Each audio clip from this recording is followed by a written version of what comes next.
আজ আমার ঘুরতে যাওয়ার দিন। আজ আমি বাবা মা দাদাকে ছেড়ে প্রথমবারের জন্য এত দূরে ঘুরতে যাব। দুরু দুরু বুকে প্রবল উত্তেজনা আর অনেকটা মন খারাপ নিয়ে বেরিয়ে পড়েছি কাকিমাদের সাথে। কেন মনটা খারাপ হলো সেই কথাই বলবো আজ। আমরা ছিলাম 6 জন, কাকিমা, তার 2 ছেলে, দাদু দিদা আর আমি। একটু আগেই আমরা বাস থেকে নেমেছি। এখন আমরা স্টেশনের দিকে হাঁটছি। এক পা করে যত এগোচ্ছি ততই বাপির ডাক, মায়ের কথা মনে পড়ে যাচ্ছে আমার। রাত্রিবেলায় গোছগাছ করে শুয়ে পড়েছিলাম। অনেক ভোরে উঠতে হবে যে। বাপি ভোর 4টের সময় উঠে আমায় ডাকাডাকি শুরু করে। আমার তখন চোখে রাজ্যের ঘুম। আমি খালি বলি, আর একটু দাঁড়াও বাপি, আর 5 মিনিট বাদে উঠছি। বাপি বলছে, আমি দাঁড়ালেও ট্রেন তো দাঁড়াবে না রে খোকা, 5টার মধ্যে স্টেশনে পৌঁছাতে হবে।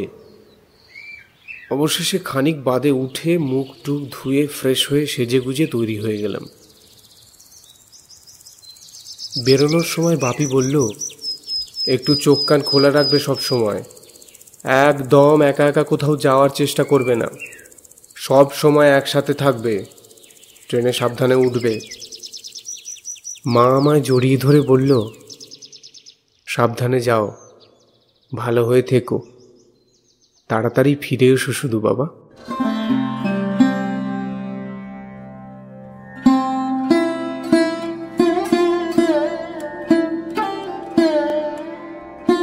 মায়ের চোখে আমি জল দেখেছিলাম।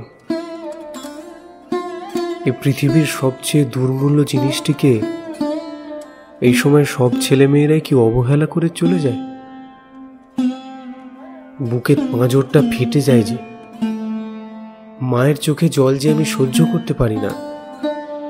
আমি মনে মনে ভাবছিলাম, কেন যাচ্ছি, আর গিয়ে লাভ নেই। মা যেন এভাবেই আমায় জড়িয়ে ধরে থাকে। আজকে দেরিতে ঘুম থেকে উঠলেই ভালো হতো। মা বাবা দাদাকে ছেড়ে এভাবে আমায় যেতে হতো না। আমি মাকে বললাম, চিন্তা করো না মা, আমি খুব তাড়াতাড়ি চলে আসব। কিন্তু আসলে যে ডাহা মিথ্যে বলেছিলাম। আমি যে 15 দিন পরে ফিরব, মা যে জানতো না সে কথা, শুধু বাপই জানতো।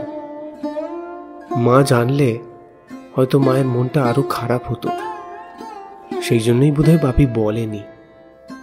তাও একটা আশা দিয়ে গেলাম, মিথ্যে আশা।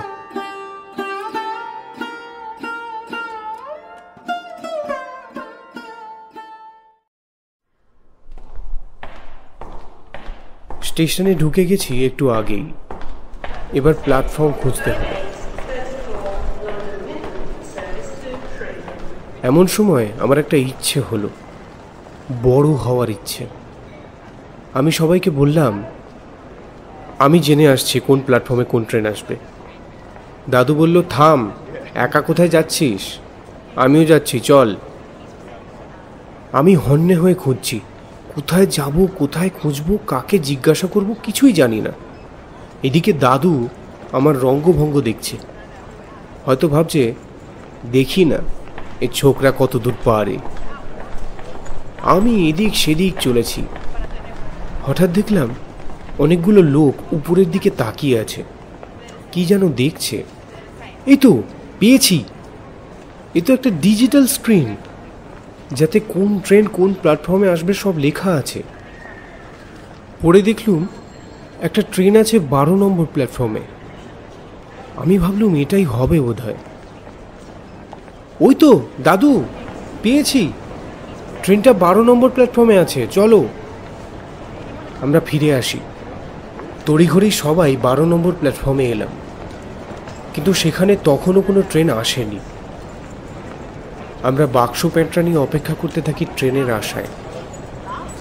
6টা 16 ট্রেন ছেড়ে দেবে, অথচ এখনো 6টা 10 হয়ে গেল, ট্রেনের দেখা নেই। এদিকে আমি পড়লুম বেকায়দায়। সবাই আমার উপরে একটু চটেই গেল। দিদা একটু রেগে গিয়ে আমায় কিছু একটা বলল। আমি শুনেও না শোনার ভান করলাম। অবশ্য দোষটা আমারই ছিল। আমি দায়িত্ব নিতে চেয়েছিলাম, বড় হতে চেয়েছিলাম, কিন্তু এবারে ব্যর্থ হলাম। এই ফাঁকে দাদু দুম করে কোথায় চলে গেছে বুঝতেই পারিনি। হঠাৎ কোত্থেকে দাদু হন্তদন্ত হয়ে এসে বলে, পাশের প্ল্যাটফর্মে আয় সবাই, 11 নম্বর প্ল্যাটফর্ম, ট্রেন ওখানেই আছে। আমরা সবাই হুড়মুড়িয়ে বাক্স প্যাটরা নিয়ে ছুটলাম। দেখলাম সেখানে যথারীতি একটা ট্রেন দাঁড়িয়ে আছে।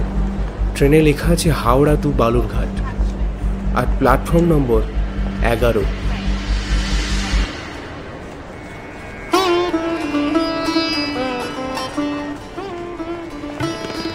তাড়াতাড়ি সবাই মিলে একটা কামরায় উঠে পড়লাম। ভাগ্যবশত আমরা সবাই সিট পেয়ে গেছিলাম। দাদু বলল, তখন টিটিকে দেখতে পেয়েই তো আমি তাড়াতাড়ি গেলাম। উনিই বললেন, আপনারা ভুল প্ল্যাটফর্মে আছেন, এটা তো 12 নম্বর প্ল্যাটফর্ম। এখানে হাওড়া টু মালদা যাওয়ার ট্রেন আসবে, এখনো দেরি আছে।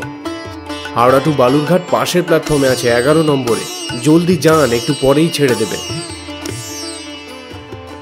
আমি স্বস্তির নিঃশ্বাস ফেললাম। যাক বাবা, দাদুর বুদ্ধির জোরে সবাই ভালোই ভালোই ট্রেনে উঠে গেছি। সত্যি, ব্যর্থতা মানুষকে শিক্ষা দিয়ে যায়। আমার জীবনে এই অধ্যায় চিরস্মরণীয় হয়ে থাকবে।